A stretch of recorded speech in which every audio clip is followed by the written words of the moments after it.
Paco Podcast. Midnight Paco. Midnight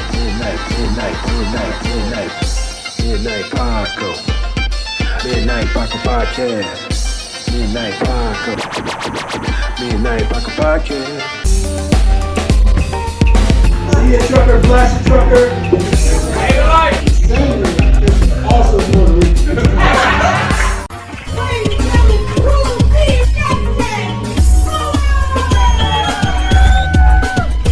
Yo, what's going on, everybody?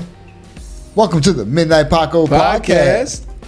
As always, you can follow me at Justin Fuller Comedy on all platforms. I am the_great_COREE. That's where you can find me, or you can find us both at the Midnight Paco Podcast on all platforms. That's right. Ladies and gentlemen, as you can see, we have a very special guest in the house. We do. He is a fellow comedian. Yes. Show creator. Yes. Big Actor. time. What? A father. Yes. And I want to add a phone guru as well, because he Phone guru. He is the phone guru. He helped me out. Ladies and gentlemen, give it up for Mr. Ant Morrow, everyone. Yeah. Woo! Where can they find you? On Instagram, it's Ant_Morrow. That's MORROW. And on Facebook, it's just Ant Morrow. Don't got no TikTok. I'm kind of old. I'm gonna get on it. Yeah. My Twitter is just porn, so I ain't gonna give you that. Yeah. It's not my fault. I went down the rabbit hole. Next thing I know, it's just porn everywhere. They're free. It's Browns porn, Indians porn. It's just keep popping up. I don't go on Twitter no more.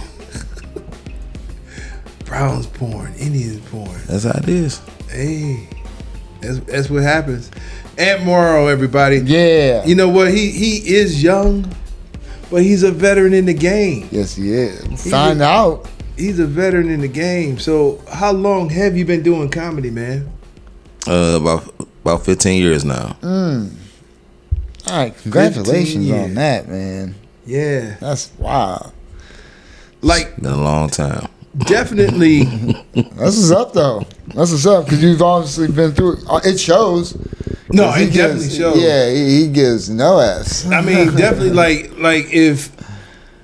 he's like one of the smoothest dudes I've seen on stage. Yep. Like, unfazed. Even if people talk at him, you know, the crowd, they heckle him, and he'll look at him like slowly. He'll slowly look at him and be like, "Shut the fuck up." Smooth dude, man. So 15 years in the game. Mm-hmm. Please tell me, where did this start? Like, how did it all begin? Oh, man. So, funny story. So, growing up, I told my father, I was like, I'm either going to be a comedian or a doctor. It's only two options. I don't want to do nothing else in my life. Got in this good grades, went to college, was in med school. Like, I'm going to do this shit, but I was too scared to get on stage. Then this local comedian, he was a touring comedian on the college circuit. And he came to the school. I cannot remember the guy's name. We was in touch for a couple years, but I lost touch with him. But he was a funny guy. The problem was the jokes he was saying was all like pushing towards the back of the room, which is just black people. And it was like 20 of us. It's 300 people in the audience. So all your jokes shouldn't be making fun of like stereotypes. You know what I'm saying? Like I was like, hey, bro, I know this might be your act, but throw some curveballs. You know what I'm saying? It was like he was just black joke this, my dad this, my dad left, and my dad with me, then this and that. It was just like, come on, bro. And the white people just laughing and laughing. So I heckled the dude, and I was going crazy. So I just stopped and I like hid for a second. And he got so mad, like, no, fuck that. Turn the lights up. Uh-oh. So the next day, I'm on campus and everybody like, oh man, yo, you was so funny yesterday. You was so funny. I'm like, oh man, I appreciate that. So I'm in the gym working out, and this guy was like, I got somebody I want you to meet. And I'm like, where I know you from, bro? He's like, man, I was at the spot yesterday. He was so funny, but I got somebody I want you to meet. Funny enough. So he got me in touch, gave me this dude's number. I talked on the phone with the dude right there in the gym. I'm like, yeah, man, shit, if you ever thought you pull up at my house, we'll talk. Dude pull up, it's fucking Big Chevy. No. Chevy? Shout out Big to Chevy. Chevy Terrell? Big Chevy. What? That's how me and him met. We got to talking, hanging out. He's right with me a little bit. Then he had me come watch him at the Funny Stop. And he was killing it. And then he gave me my first pencil, like, I want you to write some jokes. So I wrote some jokes, but I never got on stage. So then I stayed there. So then I got back with Big Chevy. I was talking about we're doing shit. So then I ended up moving back to Cleveland for a little while. There, one of my high school friends, who actually is a comic as well, Rod Ward, reached out to me. He got me writing again, telling me to get on stage. Then about 15 years ago, one day he told me going out to watch him do a show. I'm like, yeah, I show up, I support.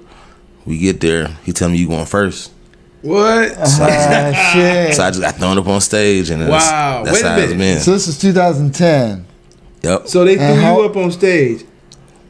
How long did you do the first time? I might do like 3 to 5 minutes of me just ready to cry because I wasn't ready for it. I had like Eminem moment in the bathroom and shit, like the 8 Mile. I was in the mirror just like, you gotta do this, man. Oh shit! Wow. And I couldn't leave because he was my ride, so I was like, I gotta perform. So how old were you? Like 25? Yep, 25. Wow. That is dope to be put up there like that. Yeah. But I met Chevy when I was 21 though. That's the crazy part. Okay. So that's when. So 4 years it went by without me ever going up on stage. Wow. Okay. But you thought about it. Mm-hmm. Okay. I was just nervous. I'm scared. So, all right. So you was heckling dude at school. Mm-hmm. Now you a performer. How do you feel about hecklers?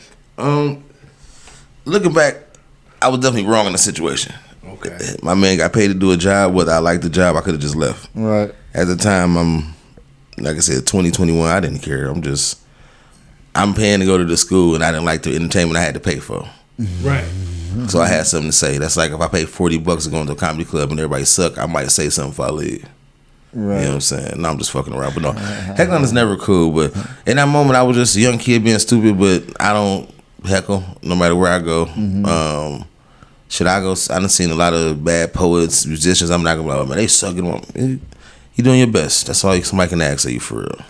No, but I've seen you heckle, not heckle, but I've seen you handle heckle. Oh, so with me, the thing with hecklers, they don't bother me because I'm so even keeled when I'm going through my jokes. So it's never like the time where they killed me on a build up or something like that. It's like, now I'm just gonna diverse me towards you, and I'm gonna give you what you want, and then we're gonna get back to the show. That's a skill, man. That's a big skill. So let's talk about it. So you have rooms, right? I got one now. I had a bunch. I only got one right now. Okay. And that's the B-side, correct? Yeah, B-side on Coventry, 2785 Euclid Heights Boulevard. Every Tuesday. And how long you been doing that? I've been doing this room. It was 7 years this month. Wow. Congratulations. Yeah, we took a year off because of COVID, but 6 years of actually doing shows. Congratulations on Appreciate that. it. 'Cause that's dedication, man. Yep. That's dedication. Every Tuesday, right? Every Tuesday. And you know, obviously perform and stuff and do your other things too. Yeah, I perform all over the place. Yeah. That's the baby, That's, you know what I'm that's saying? the home. That's the gym. That's Basically, because that's where you work out, because you Yep. host and you know and do your thing. And that's another reason. That's another reason that helped me grow as a comic the way it did. Because when I first was gonna start the room, like them first couple months, I was trying to find a way to become a good host. Not some more just running through sets or trying to be the funniest tonight. I had to control the room. And doing that, it slowed my pace. It made me pay attention more. And then it just brought my comfort level down because, like, I'm responsible for keeping the show going. So I got to figure out the heckling. I got to put the fire out. You know what I'm saying? So when you on the show, you hope that the MC or the host going to take care of that. When you're heckling, they're going to calm down before I go up. But when I'm performing, I got to make sure they calm before they go up. You know what I'm saying? So that made me have to figure out a way to not let them throw the show off and just ride with it. You know what I'm saying? Or stomp it out. You know what I'm saying? Yeah. So... And because of that, it helped me just become a more natural comedian. So when I don't get heckled, I can just do my spiel without no, you know. Yeah, that's a big skill. So I mean, I always say, because you know you got different types of comedy. You got physical comedies. You got guys that move around. You a young dude. And you just like, so have you always been so mellow? Like even when you were younger, was you moving around? I'm not saying that you stay in one spot, but I'm just saying, was you always like so like mellow and chill? So, no, I've never been like a real jittery guy, but you know, I always move around. You know what I'm saying? Play sports. You know what I'm saying? I did activities. You know, I got kids. I'm always running around. Right. It's just. When I was first starting doing comedy, it was times where, you know what I'm saying, like I said, I had nerves at the beginning. So if I just stayed in one spot or if I just moved in a small box, it'd keep me like level. It won't have me, you know, getting too nervous, you know, let me not forget my lines, all that kind of stuff. Right. So it just stuck. So now I use it where I might just sit in one spot or I might move, but I'm still gonna move at the same pace. I'm not running around, I'm not jumping up and down, I'm not screaming. I might scream here and there on a given joke, but that's just my personality, honestly. I'm just chill. I'm just life chaotic enough as it is. I just like a good time, you know what I'm saying? I mean, not to put your business out, but kind of the opposite of your dad.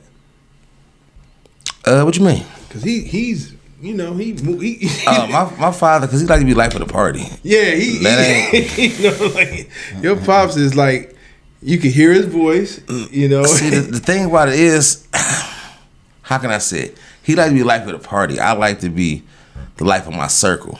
I got you. So if I'm out, as long as we having a good time, I really don't care about the rest of the night. Right. Where my father is, he gonna make sure we good. He gonna bounce over there, talk to them. I'm not doing all that. These 8 people I'm talking to, we gonna have a night. Y'all gonna think I'm Richard Pryor because I'm just keep hitting y'all with jokes. Dude over there, I don't know him. I ain't got a reason to go mingle with him. Oh shit. Yeah. No, that's cool, man. I've seen you navigate the room. You're real smooth. You're funny. You keep the crowd engaged and stuff like that, man. It's like, you know, definitely like the comfort level that I, you know, plan to achieve. You know, like you know, yeah, right. Like you got to get to that level. You know what I mean? Like, I mean, but that shows. I mean, you said 15 years. That shows, yeah, obviously. Absolutely. And you said you've been hosting you've been doing that for 7 years. But you said you had another room. Yo, I done had a lot of rooms. I can't remember some of the bars I had rooms. I had a lot of rooms. So when did you start like doing your own thing, like hosting? My first room was about 9 years ago. Okay. Yeah, about 9 years ago, I had my first room. So almost, I won't say halfway, but yeah, I had moved back to Cleveland, and I had been here for a while, and I was like, you know, I feel like I couldn't. The comedy scene back then wasn't as robust as it was here. At least what I didn't have access to it at the time. Okay. And so I would be trying to find places to get on stage. You know what I'm saying? It's like it was a lot of you had to know somebody, or you had to Facebook him in advance. You know what I'm saying? It was like we had LVT, but outside a lot of them just like little showcases. Mm-hmm. So I'm like, shit, I want to build a show where I know I can perform whenever I want. You know what I'm saying? It's never I'm not gonna show up and then I might not get to go up tonight. I'm always gonna get to go up and tell them as much jokes as I want. So that's what made me want to do it. Okay. Then I figure if I can control how much time I'm on stage, I can grow on my own pace. Because if I want to do 45 minutes tonight, I'm gonna do 45 minutes. Yeah. I'm gonna figure out how I'm gonna make it in there. I'm not gonna have you sit through a special, but you're gonna find 45 minutes throughout this. Where I do 10 minutes at the beginning, 8 minutes in the middle, another 15 minutes here. You know what I'm saying? I'm gonna find a way. Most nights I'm not doing that because I'm just trying to get. But night now I might do. Unless I'm doing some time at the end, I might do maybe 15 minutes throughout the whole night. Okay. 5 to 10 to start to show up, and I may do a minute or two between 1 or 2 comics. But the rest of the night, I'm just letting it roll. Yeah. Like when it comes to like when you first started doing comedy, like you develop a style. You know. But for me, for example, I was saying a lot of and then I was messing with the chord. And things like that. So you said you had a nervous tick too? Like, so I would keep my hand in my pocket. So whichever hand I grabbed the mic with, the only time it would come out of my pocket is if I had to like take the mic off the stand itself. Okay. And then I had a mic, so then I was trying to get out of that, but then I would have the mic in one hand and the motherfucking mic stand in the other hand. It was like trying to just find like my zen or whatever. I couldn't. It was like, and I used to like a lot all the time. Every fucking word. It was like, so as I'm saying like, and I was like, oh man, I watch tapes like this shit sound crazy. Like, damn. And then one day I just stopped doing it. But at least you watched tape Oh yeah, I had to. That's what I was gonna say. and learn from it. You recorded all your sets? My first 5 years in, I recorded 90% of the stuff I did. Mm-hmm. I used to get mad if I forgot my tape recorder if I brought it. Yeah. And my video camera, I brought it and didn't have. Because I didn't get on stage as much as I wanted to. So when I did, I had to. You know what I'm saying? Mm-hmm. So I had a tripod with this old school flip out. You know what I'm saying? This camcorder? Yep. Wow. Hey, shit. Hey, yeah. Damn, you used to set that up? Mm-hmm. You still set up something? Yeah, now I got like the mini tripod. I just one of my phones now. You know what I'm saying? Okay. But I got a gimbal and stuff, but I barely bring that out too much. You know what I'm saying? But yeah, no, that was my nervous. I couldn't get over. I'm like, I'm just ramble like, and I would talk fast too. And I don't never talk fast. That's the crazy part. But I'd be on stage just flying through jokes. I'd be like, hey, yeah. So I was going to school, and then I was like, man, what's happening up there? But the nerves is just killing me, and you don't. Yeah. You think you're doing better than what you really are. Yeah. That's the hard part. That's like it's almost like karaoke. Like you think you're singing way better than what you really are. You know what I'm saying? Oh no, I know I suck. So how did you overcome that? Honestly, just keep going, man.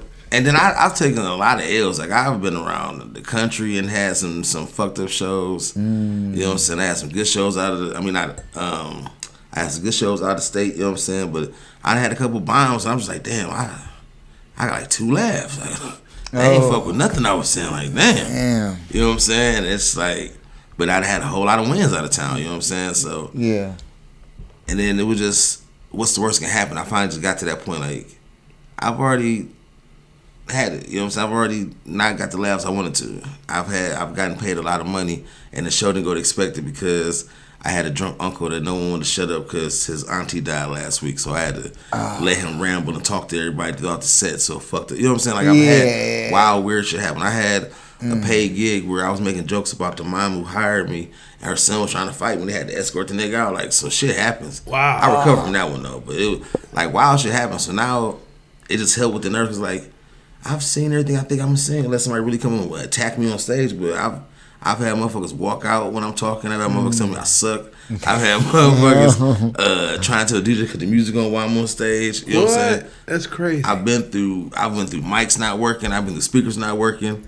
You know what I'm saying? Like all kind of shit. So when you just keep seeing weird shit happen or you see shit that shouldn't happen, eventually you be like, I think I've seen the worst. I always said the worst is you being called on stage and you tripping and falling and you poop your pants and you throw up a little bit. That might be the worst thing that happened in your life, period. I think you can be going to work and that happen and then you're never going to live it down. You know what I'm saying? That's just a bad thing to happen, period. You trip and shit and throw up. And throw up a little bit. Throw up a little bit, poop your pants. I said that's the worst thing. And you're on your way to work, so you made it. You might have to check into a hospital for a little while because you got some shit going on. Yeah, definitely that. But I always imagine like that's the worst thing that can happen. You trip. What did you eat for lunch that day? Huh? What did you eat for lunch that day? Anything? Well, I almost tripped one on false step and everything cereal? coming out. Look, I almost tripped coming up the stage, and I was thinking like, damn, if I would have failed, I would have had to commit to the fall, and I want to get everything, the worst thing that can happen out right then and there, so it'll be up from there. Like, fall and be like, No, not on stage, because if you just fall, you can just get the fuck up and do your set and make it something. Like MC Light did. Like Timbuktu. Oh, yeah. He handled that shit like champ. That shit, yeah. Yeah, he did. No, that's dope, and like but right now, like correct me if I'm wrong. I say that you're like a storyteller. You tell like stories. See, and that was by accident too. Did you try everything? No, so this is the funny thing. I don't even know how I became the comic I was, because who I thought I was when I first started doing comedy is not who I ended up becoming, but I ended up becoming like who he was going to have to grow into anyway. Because when I first went to do comedy real young, like 18, 19, when I was trying to try it out, write jokes, I kept writing this if I was like George Carlin, or I was writing somebody where it's like these 30 to 40-second jokes, you know what I'm saying? And I was trying to do jokes, you know what I'm saying? Those stories, I'd be like, hit, boom, hit, boom. It was like, I was trying to do jokes. And it was funny, but it was like, you didn't feel it. I was like, I could be funnier. And I'm like, why am I not funnier? And it was like, because that wasn't me. It was like, That's like if I'm trying to get some pussy. Okay. I got some setup jokes. I'm like, this is gonna make her, you know what I'm saying? You're not throwing no crazy shit to her, but you'll give her a little smile. But it was like that, you know what I'm saying? Yeah. So I had to figure it out. That's all everything was. We were just figuring out, and it was just like almost like you wake up one day and realize that you gained 10 pounds. You know what I'm saying? Like it didn't happen overnight, but it just happened one day. You know what I'm saying? Yeah. It's a process. Yeah, so it's like you don't notice when this show happened and didn't happen that show. You see what I'm saying? Like it just, I don't do that shit no more. Like you look up, like, hey, I stopped saying like. you know what I'm saying? That's how it was. I don't remember. It just happened when they're like, I don't say it no more. Hell yeah. Because it was a conscious decision. You worked on it. It was just me. I looked at it as like, when I first started doing comedy, it was like trying to talk to the pretty girl. It was like, you think you know what you're going to say until she started talking back. And now your mind going a mile a minute. You try not to embarrass yourself.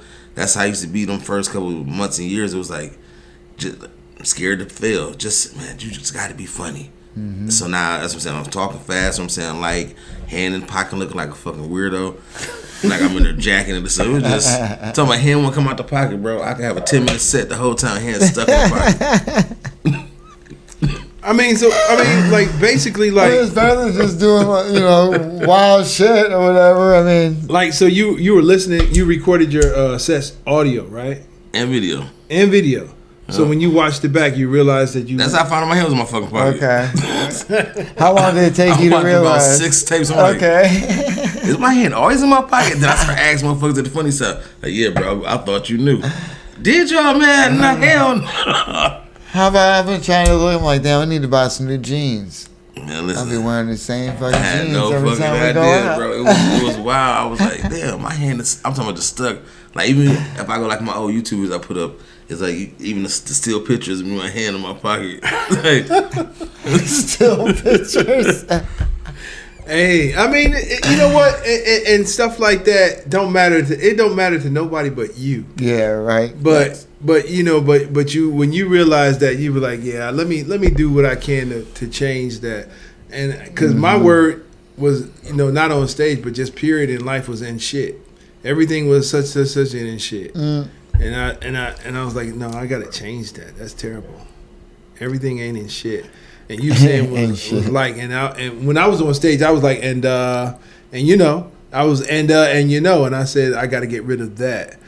And that was discovered by watching your tape and listening to your set. that's one of the best things you can do. Yeah, listening and watching your set. Kind of having a plan too.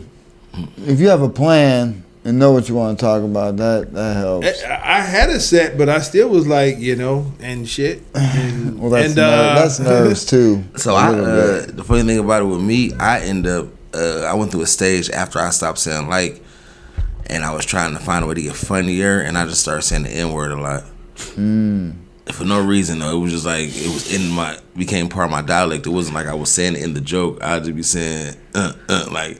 And I look at Taylor like, why am I saying it so much? Like in a 5-minute set, I might say like 12 times. Like, wow, it's not even needed this much. Like, I'm just pushing it in there. Like, this is bullshit. So when you first started doing comedy, we all be excited. We want everybody to come to your show. Did you wear your family out? I wore them out real early because they only came to a few shows. Because I told you I'm from Cleveland, so when I first started doing comedy, hey, I need you to come to Akron for this show. So once they made that drive once or twice, they wasn't making the drive again. And then some of the shows in the wintertime, so I got them driving in the 4-degree weather and slushy streets. Like, nah, I'm never doing that again for you. I hope you do the best you can, but it's the last show you're gonna see me at. Yeah. But that was not the Funny Stop at that point. Yep. That was bumping at that point. I came to though, Cleveland, right? like I didn't have family come out again, but yeah, for a minute though, it was my father came a lot. He always came out. If it was just him, he'd try and have like my sibling or cousin or something come with him, but if they didn't, he'd be there. Nice. Shout out to Pops. Yeah, it's my dog, man. That's what's up. Yeah. It's good to have support like that. And to be honest, it was like when I first met Ant, I was looking at him and I was like, I felt a familiar. Like, something about this guy is familiar, but he's way younger than me. And then I realized who his father was, and I used to work with him. And I was like, that's what it is. It was like they don't look exactly alike, but you could tell they definitely, you know what I'm saying? It's like, it was a familiarity. I'm like, I know this guy. I know it, but I didn't know him at all. But I was like, once I found out who his father was, it all connected, and I was like, wow. This dude's fucking memory is wild. Small world, Yeah, man. it's Small crazy. world. My father knew who he was too. Yeah, it's like mannerism, and you know, it's like, you know, when you, it's just hard to express, but you know, it's like, you know, I felt like I knew this guy, but I didn't know him at all. But I did know him, but it's like, it was weird. But yeah, man, funny guy. Ant Morrow, always chilled. I ain't never seen him like mad and upset or nothing. Do you get mad? Yeah. So how'd you get set up in the beat side? So I was doing shows at the Grog Shop with John Bruton and stuff. Shout out to John Bruton. Oh wait, no. So how this worked out actually. Doing that at the B side with John Bruton, and then I run back in the Rob after a while. Okay.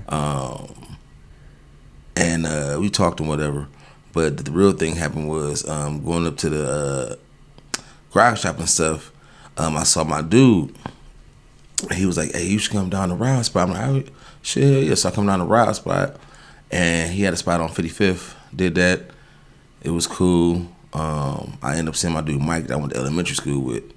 Come to find out, he was working with Local Rhythms, and he said, "Hey, I'm thinking about doing a comedy night."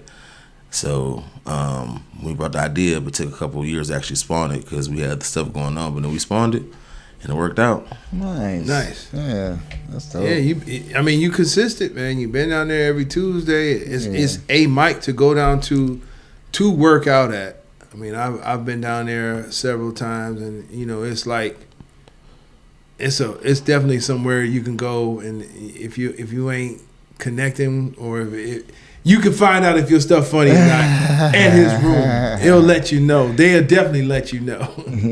It is a crowd that's gonna make you work for at times. Oh, It's times they're an easy crowd, but it's times they gonna, if you're not funny, they're gonna go back and look at their phone real fast. They're not gonna Looking at the phone, they're not personal gonna conversations. no pity laughs. They're not gonna encourage me. None of that. It's gonna be like anyway. Now, Right. do they expect like joke? What kind of crowd? Like, They just expect you to be funny. okay, yeah, Like good. different comics that down there and kill. I've had white comics, black comics, Hispanic. I've had new comics. I've had vets. Like different people. Like Right. gonna make you laugh. You just be you. Yeah. If you funny, that crowd gonna laugh. It's not like they need you to be extra urban or extra Right. hardcore. They just be funny. Yeah. In my opinion, it's like that area itself are like, to me, is filled with like creators. Yep. Mm-hmm. Yep. You got poets, musicians, and everything, and they will, you know, they not like. Weed shop. Yeah, there's a dispensary right there. Man. No, it's like they all know how it is. It's like, you know, a lot of great people came from that area. He's in a perfect spot for Yeah. like, Oh yeah, he is. Yeah. for like art. You Yeah. know, like that Coventry area is like, Mm-hmm. you got poets, musicians. There's a lot of people come through. They play instruments, rappers. We've had people come through. They put their artwork down there and stuff. We have all kind of people in that space, graphic designers, you can name it. So Hey, the you know, we're always proud of our musicians and artists that make big things happen. What's his name? Duran. Mhm. He was down. He come down to B-side a lot over the years. Yep. yeah, and congratulations, by the way. That area that, you know, your room and you know that whole area. I met so many people in that area. You know, I ran into Cannabis one cold winter day. Did Rapper Cannabis, yeah. I ran into Cannabis. That was before the dispensary was there. That was before like the internet and everything. I ran into so many acts and talent came through there. Like, you know, I wasn't there, but Bruno Mars came through there before he blew up. Mm-hmm. You know, everybody was there. Brother Ali, everybody come through that. A lot of people come through the garage shop and B-side for sure. Right. Yeah, definitely. That's a popular place. You can almost call it like Cleveland's version of maybe like CBGB's before they closed down in New York. That was a popular place that all the bands and acts that came through. You know, you see a lot of like, you know, acts that come through there, but you know, Ant Morrow's there on Tuesdays, doing his thing with the comedy, and I'm trying to get to the bottom of how this all started. You know, he told me his comedy story, but it's like, you know, public speaking is so difficult for everybody. Like, how did you know, or when did you discover that you had no problem with public speaking? Were you in plays? Did you start younger? Kindergarten. Dang. What was going on in kindergarten, bro? Kindergarten. I went out for the lead play. I went to Catholic school. Okay. I grew up Muslim, went to Catholic school.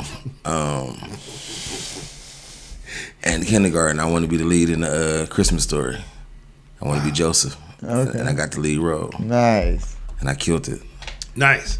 So then every year after, I'm like, I got to be the guy to talk. I don't want to be no tree. I don't want to be nobody running around, be no fake bird. I got to talk. So every time we had to play, I had to do it. I remember second grade, they didn't know who they wanted to be the chief of the Pocahontas story. So I was like, I got to do this. So they gave us, it's like, whoever made the best headband will make him the chief. You're supposed to color the flower the best, or the feather, I mean. Yeah. I put like 12 feathers on mine, colored them exquisite. And they was like, you was only supposed to use one feather. Well, I thought out the box. I got the lead role. I got a headdress. Killed it. But yeah, I just always like talking. I always like being, like I said, I'm cool with being the life of the party. I just want to, that's why comedy cool for me, because it's not a bunch of people, it's me up there being funny. And then I have to go about my day. Nice. You know what I'm saying? It's not like I'm stuck in a party being the jokester. You know what I'm saying? It's like it's real intimate. You know what I'm saying? I can say these jokes and be done. So same thing would be to play. It's just the people right here on the stage. So I'm in the zone. So how do you fit in your family dynamic? Are you the oldest? You the youngest? And how many? I got an older sister, and then I got a younger brother and a younger sister. All right, so you like in the middle. Yeah, I was middle child for a while. My youngest sister is 14 years younger than me. Wow, it's almost like me. My sister's 10. She's 10 right now? 10 years younger. No. Oh, I was about to say, like, damn, your father's still going. That's yeah, crazy. right? No. Shit. No, I think he retired that. I don't know. I'd be mad as fuck if my mother get pregnant, like, for real. Are you serious? I was like, yeah, they had too much to drink. You got me fucked. I'm not raising this baby. You better take him with you. Yeah, It's like that's like the opposite of what actually happens. Like, you said I'm not raising them. I'm not raising this fucking baby. Because I got to start raising y'all in a minute. I'm not doing this. Right. Got me fucked up. That's wild.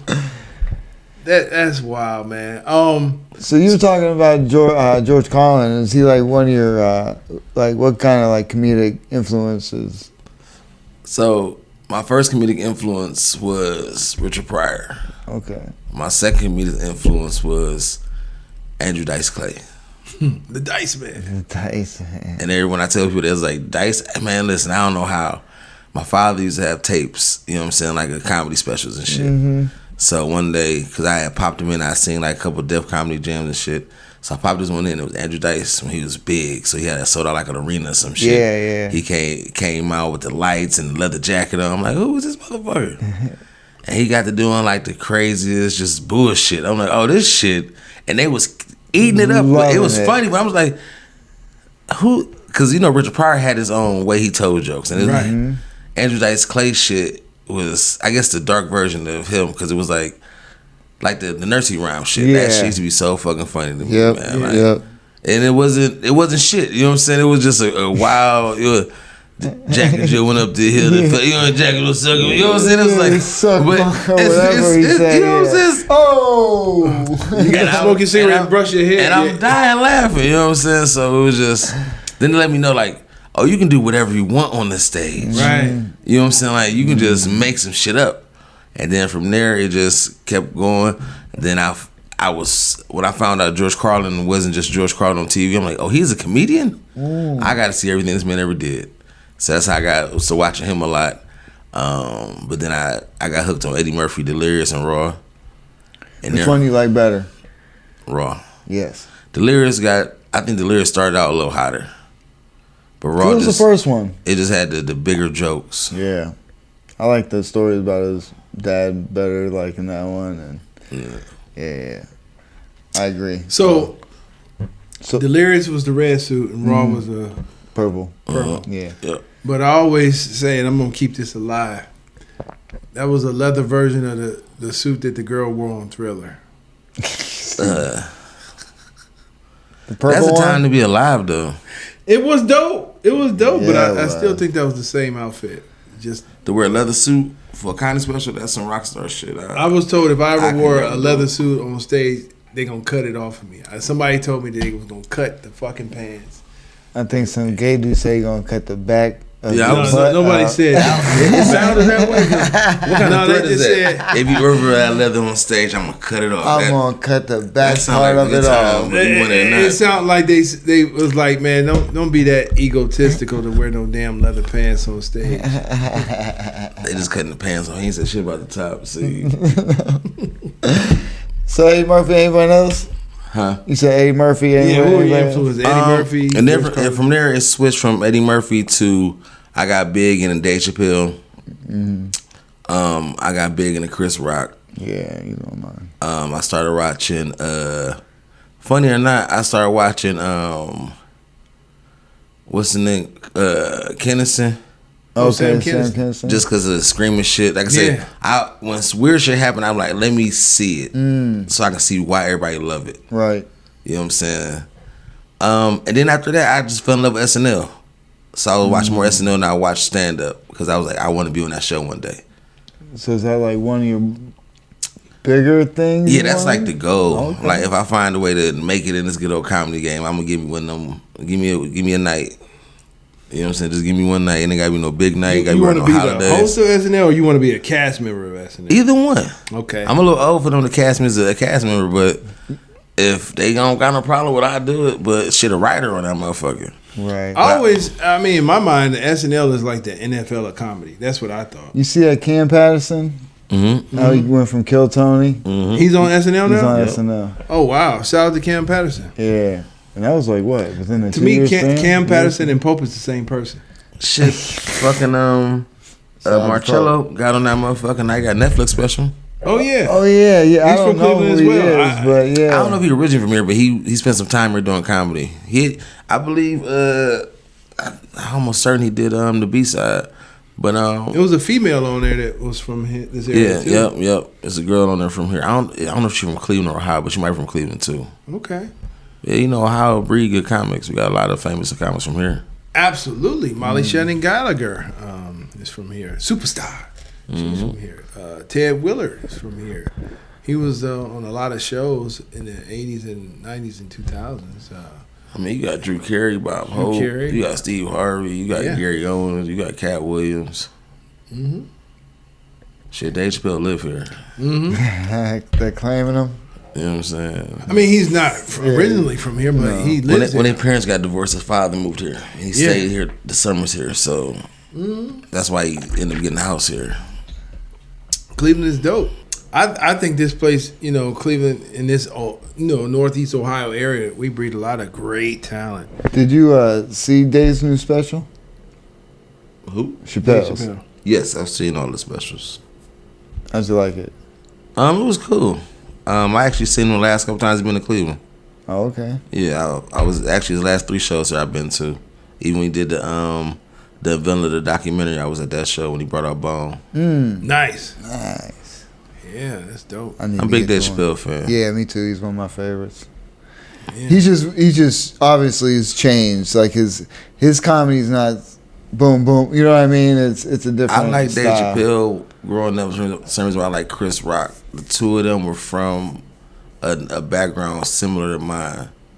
It wasn't I don't know my father.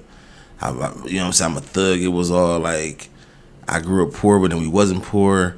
I had parents, you know what I'm saying? So they played both sides of the fence with their comedy because they can talk from both sides. Bro. Yeah.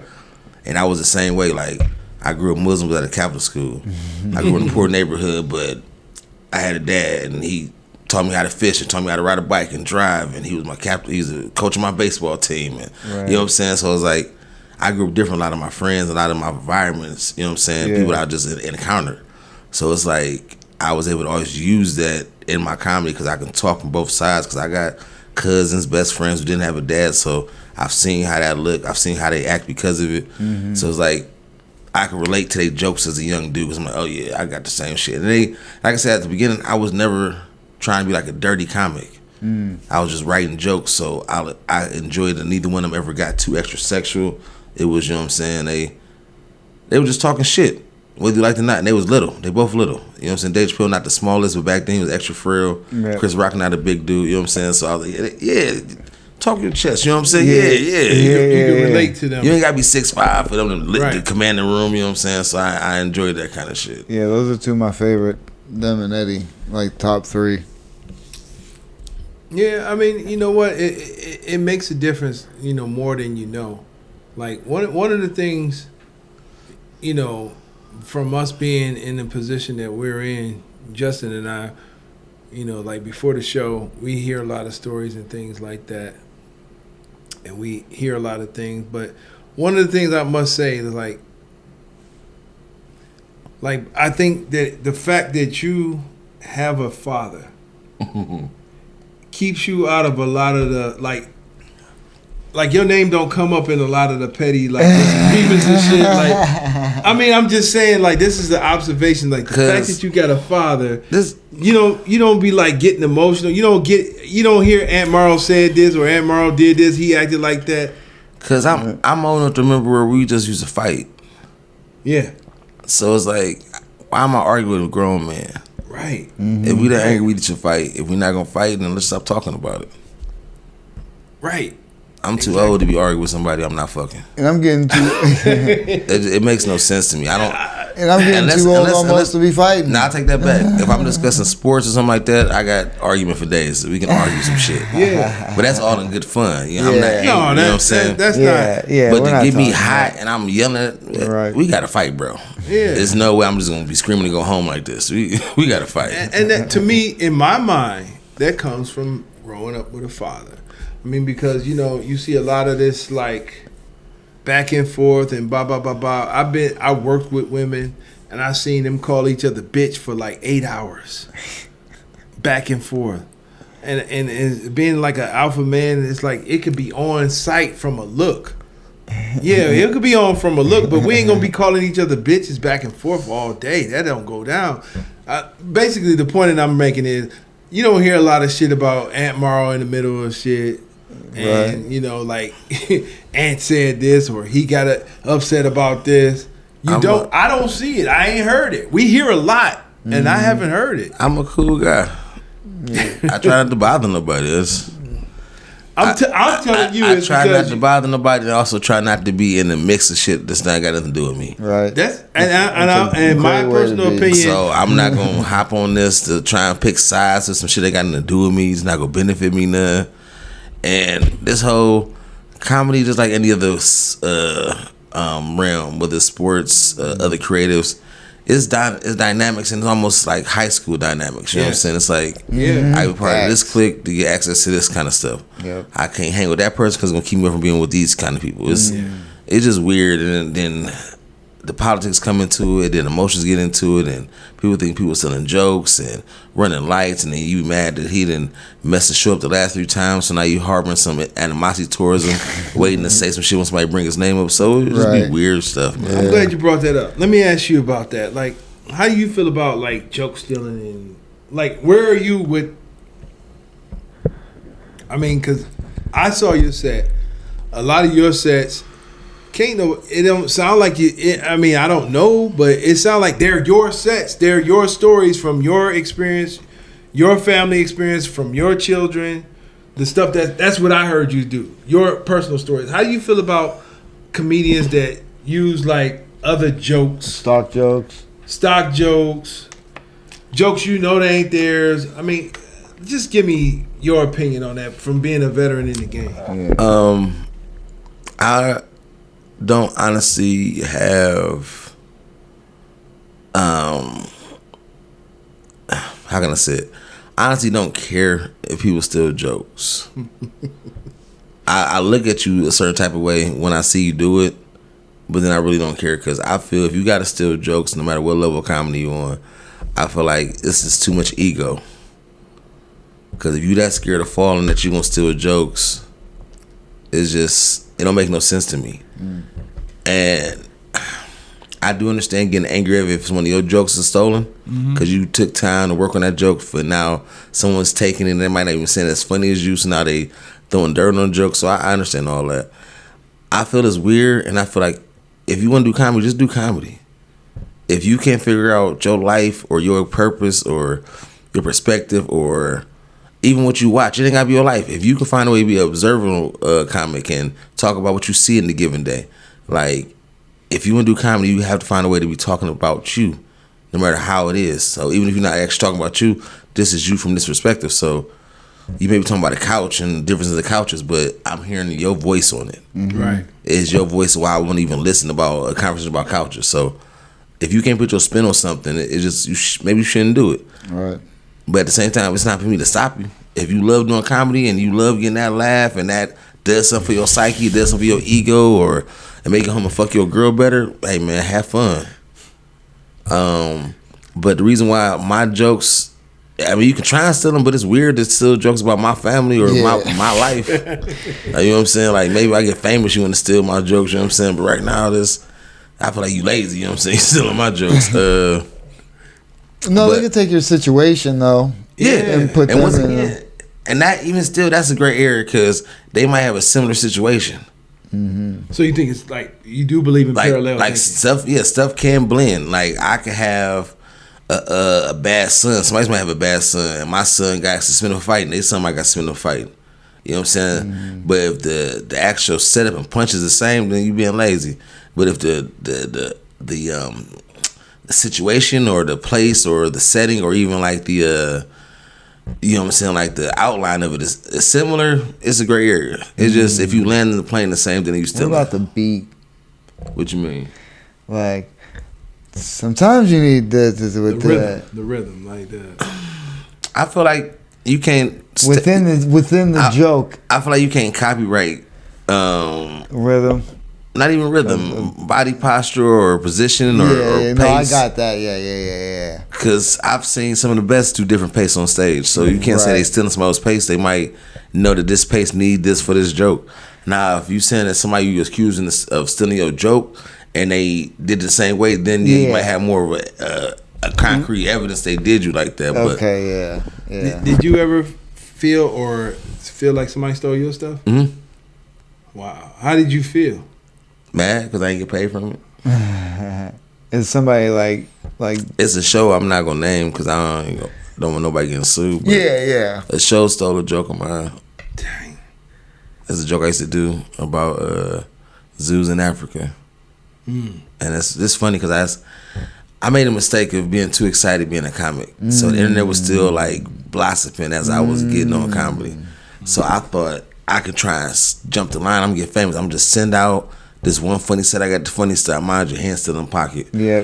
But I was funny this night. You know what I'm saying? Real funny. Yeah. So I was sending that bitch out. I might have sent that bitch maybe 10,000 people. Like manually. Not no bot, just me send this motherfucker out. Yeah. And I might have 300 followers. So everybody I seen tag somebody, I'm going to their page. I'm tagging every friend they got. Like it was a menacing thing. So I ended up sending out the famous people. I sent out to Robert Townsend. He wrote back. He gave me some constructive criticism. He's like, "Hey, that's dope. Like you funny, but I can tell you new, and first impressions kill. So you should keep at it, but only send out stuff when you know it's polished and ready." They let me know that this wasn't the best set, but I had somebody, Corey Holcomb. He reached out, told me I was funny as fuck. Started following me on Twitter. Famous actors start following me off of it, but I also had a lot of people. And that's when I first found out niggas can be shitty people. I had a lot of people like writing me back, like mad that I sent this to them. So they watched the bitch and was critiquing me and shitting on me. You fat fuck, leave me alone. And this unfunny mother. It was one account. We might have had like a 2-week beef where he just kept. I'm talking about anytime he seen somebody comment here and there on my account about because it would go to him. He would top in like, you like that bullshit? Like he was on my ass, man. And I never forget that. I couldn't understand, like, bro, why you hate me so much? I apologize for sending you the video if it meant that much. If I ruined your life that much, that you spent the next 2 weeks finding a way to shit on me. And this was a famous person? No, this was just a random person on Twitter. Okay. Just a random person I made the mistake of sending that bitch to.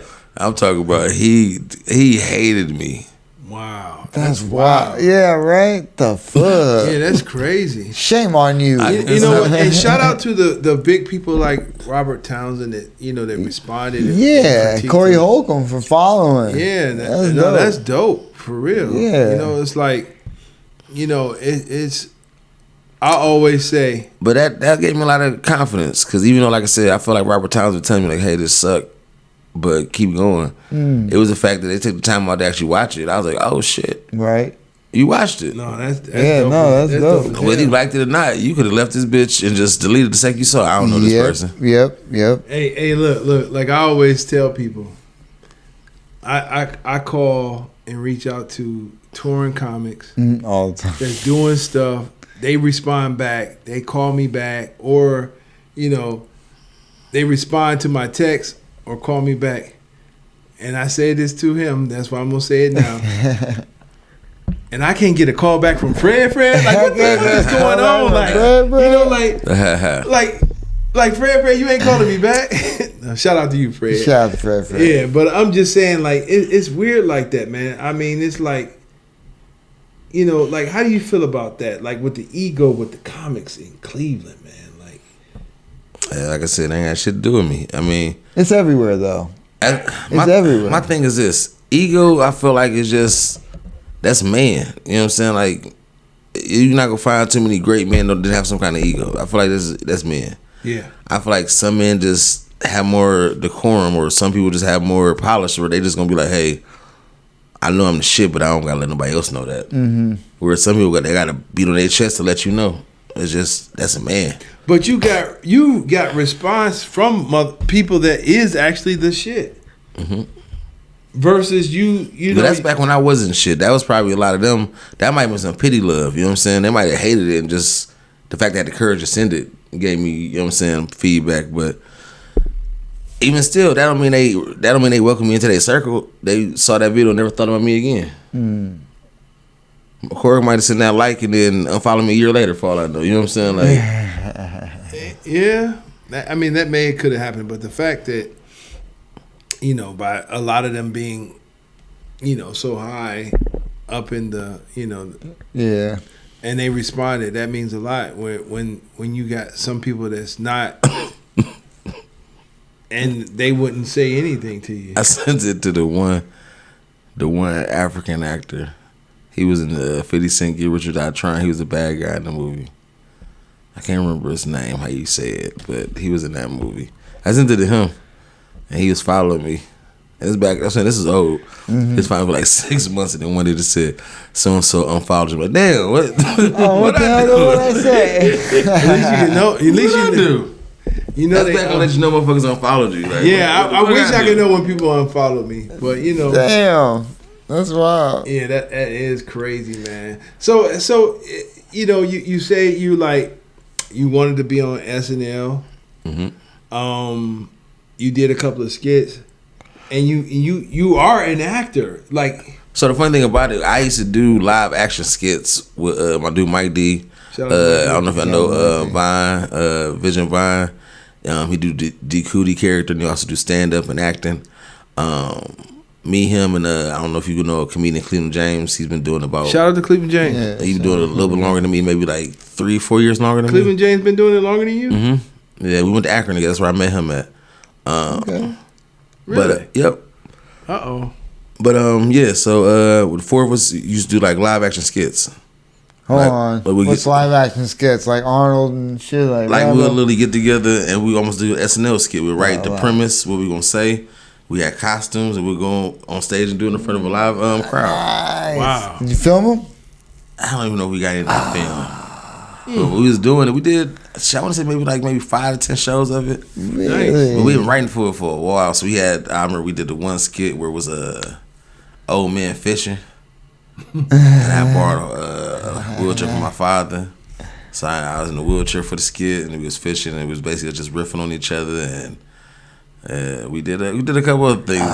We did that for maybe, I want to say that shit lasted a couple months, and he was supposed to bring it back, and we never did. And then right after that, Vine and Twitter and all that shit blew up, so people was actually doing skits and putting it online. Yeah. So there was no need for audience no more. I mean, okay. But there is. I mean, it's got a place. I mean, like I said, that was years ago. I think the last show we did was at the 9 downtown. That might have been like 7-8 years ago. At the 9, that was a while ago. And then that was the last show we did. When we did the live action skits, we did like a Hood Jeopardy and some other stuff. But yeah, we had fun. Like I said, I like acting. I love being the center of all eyes on me moment when I'm portraying something I know I can do. Yeah. You know what I'm saying? Sounds like you should be doing this now. Like trying to write something now and starting something, because you've been doing what you're doing for 7 years. You know you got an audience basically of what you could start doing some other shit too. So, I mean, to in my opinion, on the outside looking in, it's like to me, it's like Ant has been doing this for so long. He met so many people. He know how this can go. He know how it can't go. And it's like, I don't know. I feel like I personally wish that I could just jump into Ant's body. Pause. Yeah, pause. And like, you know, get out there, like knowing what he knows and experience that he's like, so like, he has that I don't give a fuck gene, and I don't have that. I wish I did. But it's like, bro, I grew up short and fat and a Muslim. Giving but a he's fuck what Catholic. no, I ain't Catholic. I just went to a Catholic school. Yeah, he went to a Catholic school. Okay. If being fat, black, and Muslim in the hood with a daddy, and I played baseball and all the other kids played basketball. What position? Shortstop and pitcher. Okay. that was you, right? Oh, second base. Okay. My little brother played second base. Yeah. But yeah, my father got all my cousins. We all play baseball. But like I said, it was just getting ranked on. It was part of life, man. You know what I'm saying? No, definitely. So it's like that helped me not care as much. My nerves at the beginning wasn't caring about what people thought of me. It was just, I just need y'all to laugh. Otherwise, I feel like a failure. Right. You know what I'm saying? Yeah. So now I go up there and talk, and I wait for you to laugh. Like it's times when the B-side give me that hard crowd, and it take me 2-3 minutes to break them. But once I break them, I got them. But for them 2-3 minutes, I'm gonna keep going. I'm not gonna be like, they're not laughing. It's like, nah, I got y'all now. I'm gonna get you. And back in the day, that would have had me ready to walk off stage. I can't do this. I can't do it. I can't warm the crowd up for nobody. I can't do this. And shout out to you, like I said, 7 years every Tuesday. I mean, I'm sure there's sometimes that, you know, things happen, but that's a consistent. Unless I'm out of town for another gig, I've been there every Tuesday. That's wow. That's great. Yeah, I had a kid at 6 o'clock in the morning. Wow. And then went and did the show. Nice. Yeah, but by then, mom's home. I am going out by. No, I came right back. I did the show and I came right back. I was gone for like an hour and a half. Yeah, no. Wow. That's dedication right there. Yeah. Shout out to you, woman for hanging in there with you doing that. No, it's, how can I say it? I sacrifice a lot for the kids. I try my best to get out and do as many shows as I can, but I can't because I'll have kids, or I got activity with kids, or I make promises to kids. So it's times where I just want to sit at the Improv all weekend and hope for a guest spot, but I can't because I know I can't be away Friday and Saturday night because somebody gonna be missing me. Right. Especially if I'm not getting paid to do it. You know what I'm saying? I got an excuse when I'm out of town doing a show, or if I'm working extra hours at the job because something come back to just sit there and hope, and then probably spend money. I'm losing money. Yeah. Even though I'm watching my craft and it's a good time, but Yeah. I had to make a lot of sacrifice not to do that as much, and it's a detriment to my comedy career, of course, but at the same time, I feel like it sacrificed a lot for me to be a comic. You know what I'm saying? A lot of nights where daddy can't tuck you in the bed because he at a show, or this weekend you ain't gonna see daddy. You saw him Friday morning, you ain't gonna see me until Sunday because he got to drive here and drive all the way back.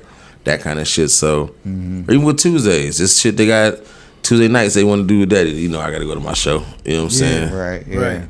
So I'd like to ask a question, like, if there was a reality magic wand, what would you be doing? When I say reality, like, people, for me personally, that's why I got to stress reality, because, if you could wave a magic wand, I would be doing individual flight and driving a Transformer. I'll be driving an Optimus Prime. So that's why I say reality magic wand. What would you be doing? How's Optimus Prime reality? No, that's why I say reality. So I don't want you to, that's why I throw reality in there. so you don't go down that road. Oh, you give an example not to do. Okay, Right. I was like, wait a minute, that sounds like fiction. Yeah, right. That's why I say fun. That's like what I wanted. Reality magic wand. For my life or for humanity? What would Ant Morrow be doing right? If you had a reality magic wand, like what would you be doing like from this day forward? I would be either a showrunner. You are. No, like as far as like Jerry Bruckheimer or some shit. Okay. Like I have a factory of shows that I got on TV. Gotcha. From different ideas and shit that I just let push out. But as far as I would love to be in front of the camera. Like I would love to be a superstar like anybody else would. I would love to, find a way to make Tom Cruise my height. I'm actually a little taller than him. So if he can be a spy for 12 movies, I know I can do all kind of roles. So you'll be doing like not just comedy movies, like you'll be action star? I do whatever. Like so my face make everybody think I'm mean all the time. So I can definitely do like some dramas. I can be the dude fresh out of jail in the John Singletary type movie. I can be the funny guy in the comic. You know what I'm saying? I can be a lot of things in the movie world. You know what I'm saying? I just can't be tall. But you can. Any other role, because dude just had he stretched his legs. They got stilts you can walk on. So they got surgeries. I've researched them. They're just painful. Nah, yeah, you don't want to do that. Painful. They got big shoes you can walk on and make it look like you. Nah, man. Unless they're gonna give me the 6'3" or something, I don't want them. Because what people don't understand, when you under 6 feet tall, 6'1", they still think you short. So let me just say this: as being 6'1" and don't have any athletic ability whatsoever, what happens is you get asked to do a lot of tall things, like reach up there and get that. And like if you were at somebody's house for dinner, they normally sit at a table with like a light fixture in front. Yeah. You get up and you hit your head all the time, and then you go over to somebody else's house, and they be like, come follow me, and they running up the stairs and shit, and you following behind them. And then you run up the stairs too, and you fucking hit your head on the, on the thing. Like, it ain't fun. I'm just saying. I'm average as shit, but if I was 6'1", I'd be dunking on motherfuckers. Look, and being 6'1" and not being able to dunk on nobody, that shit is terrible. Does anybody see my violin? I got. I'm just saying. I'm just telling you the No, talk. I'm putting a nice tune together for your sad ass song. Tell him, man. He just said He just said tall problems come when somebody asks you to get some off the shelf. You know what my life is? Having to ask somebody to get some off a shelf. All right? You got an option to do it or decline to do it. I have the option to not get food for the night. Then you said, they got a tall fixture, you almost hit your head. Yeah, you clumsy. I don't hear that shit. All right, I'm under the light. Yo, we getting intimate with Ant Morrow. Pause. Yeah, well. It's gotta be Pause, but these two bald niggas. We get intimate at tomorrow. Nah, they ain't how the show going. All right. No. It's like this is a side of Ant Morrow that nobody hardly ever sees. I don't like how he's saying these statements.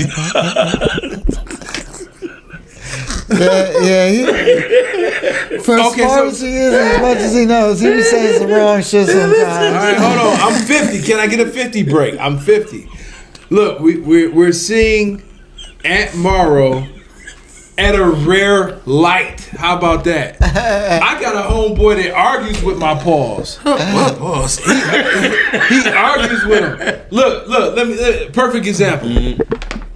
He does DoorDash, and he was like, "Dude, cussed me out, got nasty with me," and I took the phone out.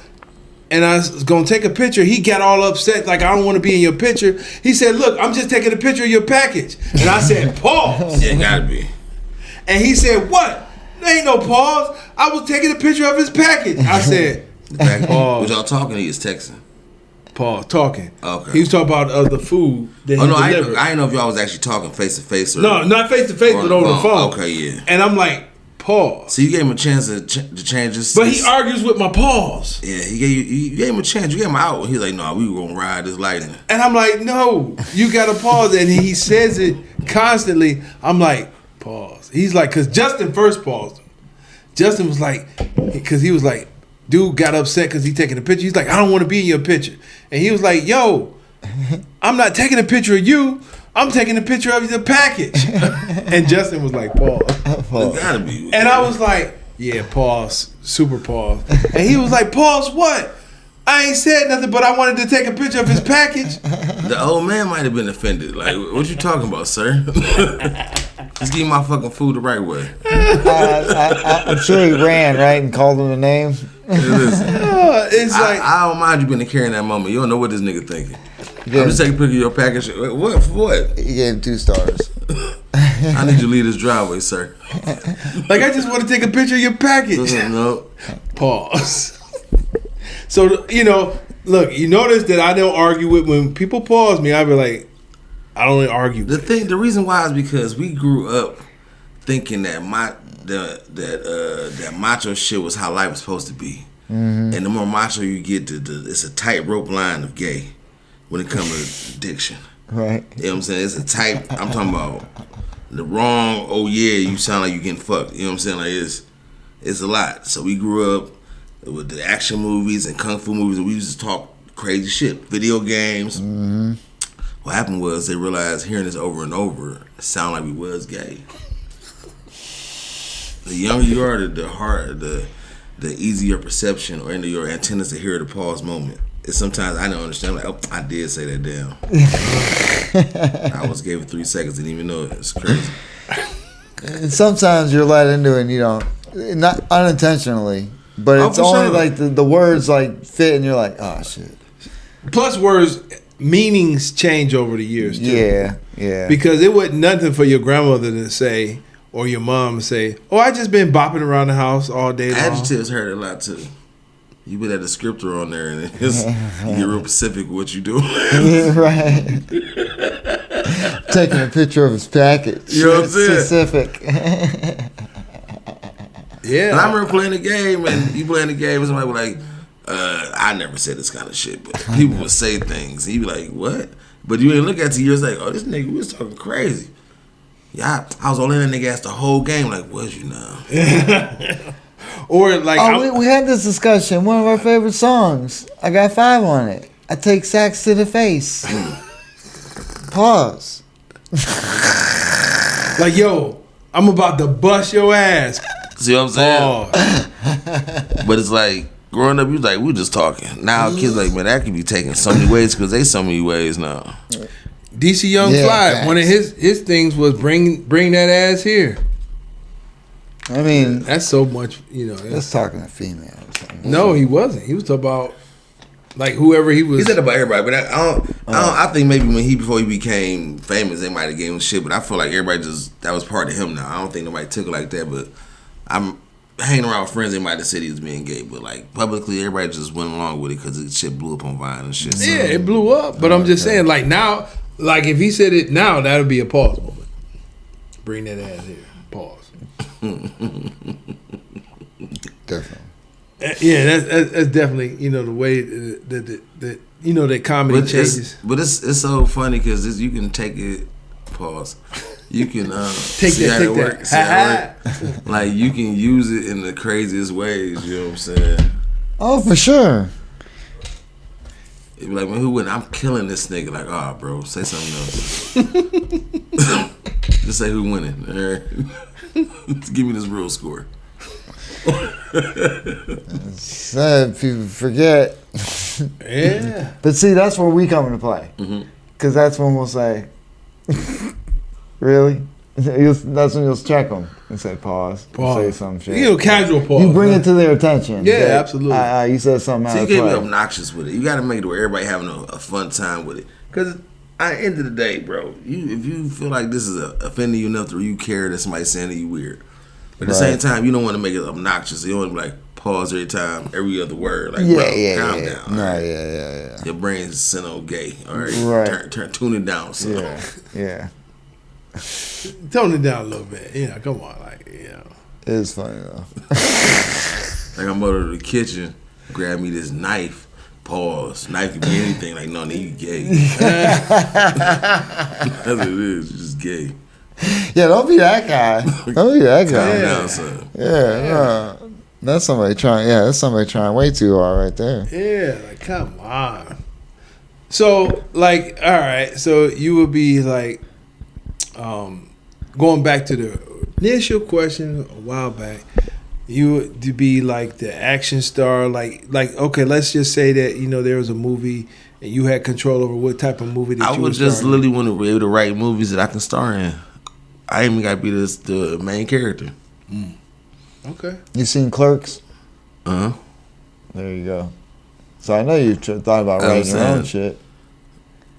Jan Silent Bob was an afterthought in the movie, and they blew the fuck up. Mm-hmm. You see what I'm saying? Like, I just want to be a part of my creation. But I would love to be the forefront because, like I said, I have no problem. Outside of that take we did with the shirt, normally I'm great when it comes to speaking. But that shit fucked me up. Did y'all?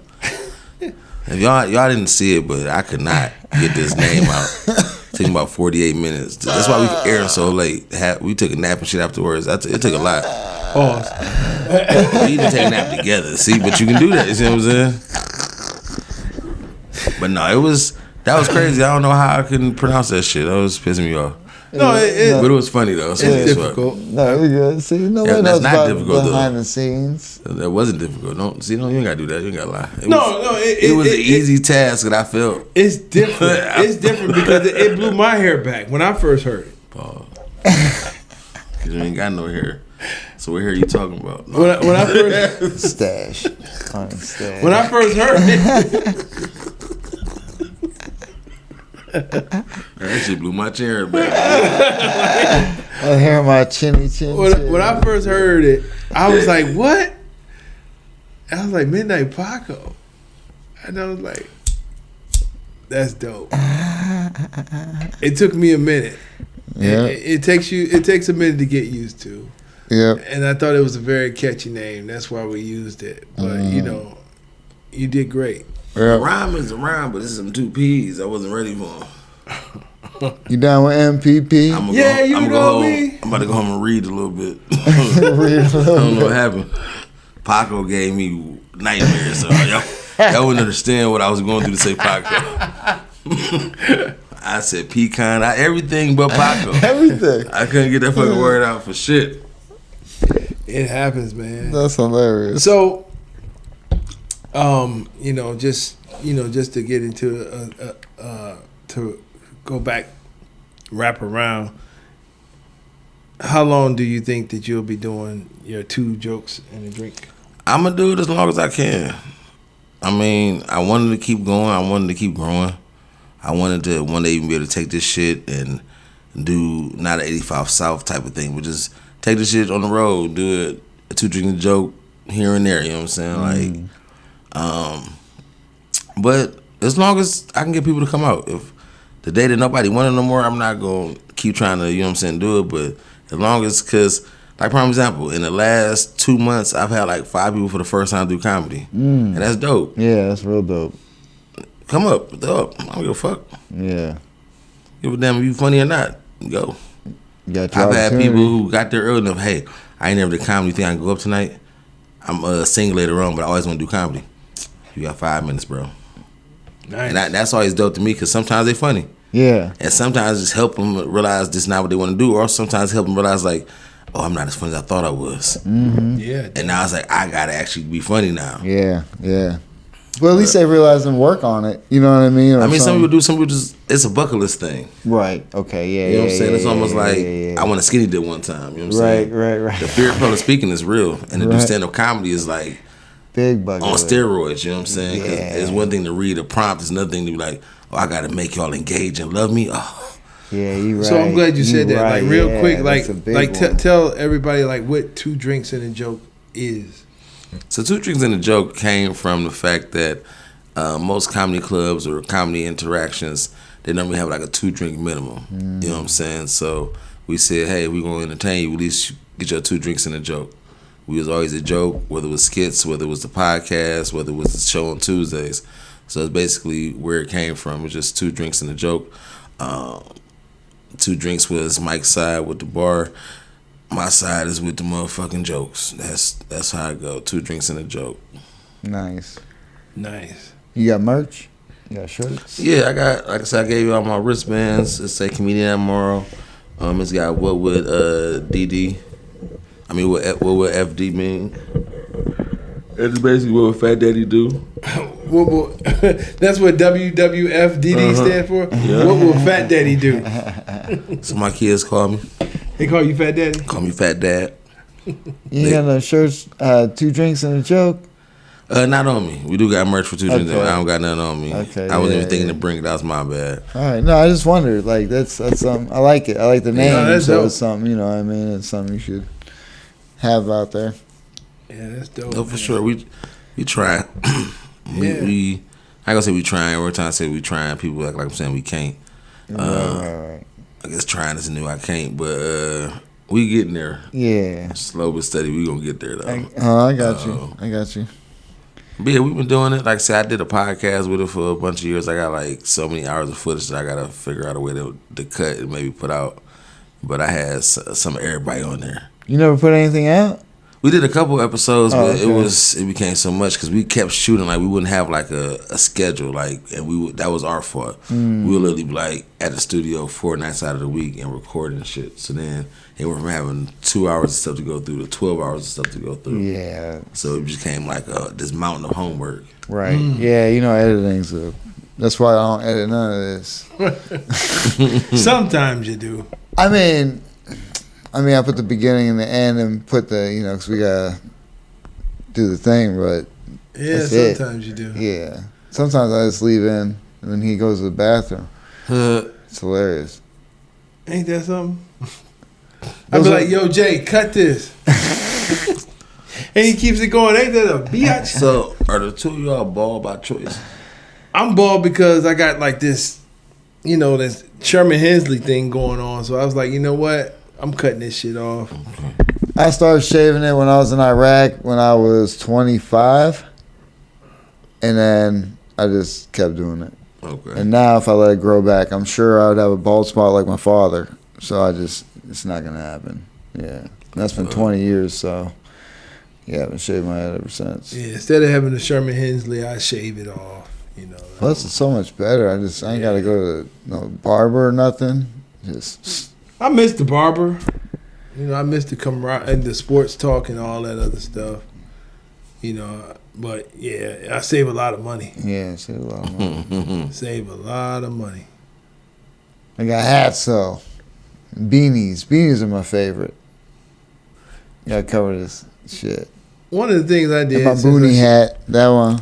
I shave my head is like I change my facial hair. I grow a beard. I shave it off. I do my mustache like this. I do it like that. You know, it's like I wish I could have, like if I can have hair, I either have a mohawk or I'll have my hair like how Justin Bieber had his hair when he first came out. Either one of the two crazy styles. I'd have dreads.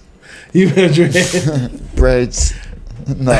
These motherfuckers a lot to keep up, man. I ain't pretty enough for them.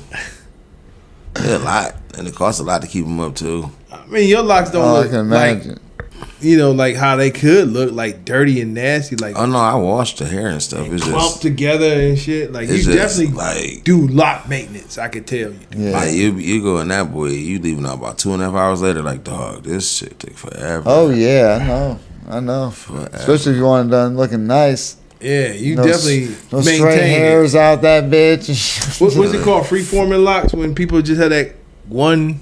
Oh, I don't know no names. I just asked her. Like, the big one? I'm like, can I get a 2-hand twist? And if you want to do a design, go at it. I don't know no names of braids, no crochet braids, no quick weaves. That's about all I know. See, that's time. You got to spend a good chunk of time in that bitch. I'll be asleep half the time. Oh, okay. Yeah, that's not a bad time getting that. I let them know ahead of time. Like, listen, by the time you're done with that wash, take an edible. No, I just be ready to go sleep. You gotta think about it. You up under this hot water with somebody massaging your hair for like 5 minutes. Oh yeah, right. And like, okay, sit down now. I'm about to grease your hair up and pat it dry. I'm about to party. The part feels so good, like somebody scratching your scalp. Yeah. By that time, I'm ready to go to sleep. I'm done. I'm gonna nap in. Yeah, all the buttons on the motherfucking control. Let me just put the nap in real quick. I feel that. And then you wake up, somebody snatching your fucking braid out your scalp. Like, oh, okay, I'm awake. Well, twist the fuck out of that.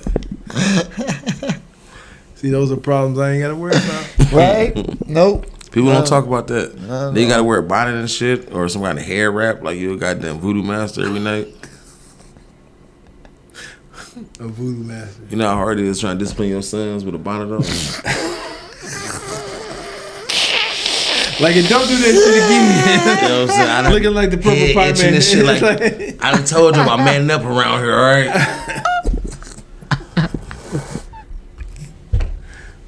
It's hard life, man. Look like my baby mama just, you got me Right. messed up. All right, y'all better stop that fighting. Scratch your stomach. Like, Ladies and gentlemen, we had Ant Morrow in the building. yes, we did, man. Thank you Long for time coming, Yeah, too. thank you for coming, man. I appreciate you coming through. Appreciate you stopping through, sir. No problem, Hey, Jay, man. where can they find you, baby? Everybody, you can follow me at Justin Fuller Comedy on all platforms. I am the _great_COREE. That's where you can find me. Or you can find us both at the Midnight Paco Podcast on all platforms. That's right. Mr. Ant Morrow, where can they find you, sir?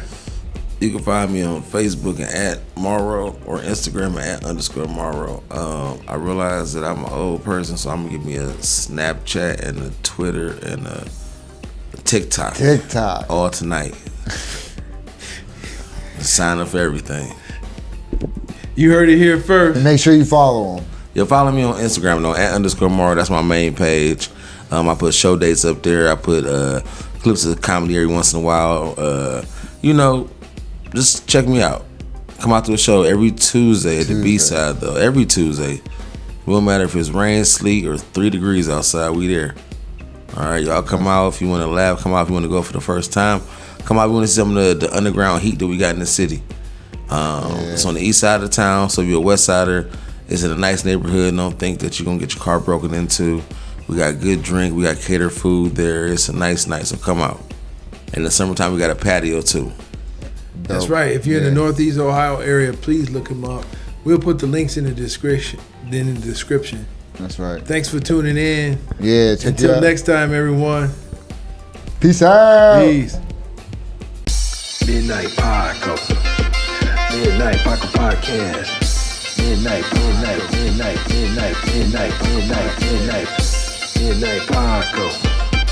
Midnight Paco Podcast. Midnight Paco. Midnight Paco Podcast.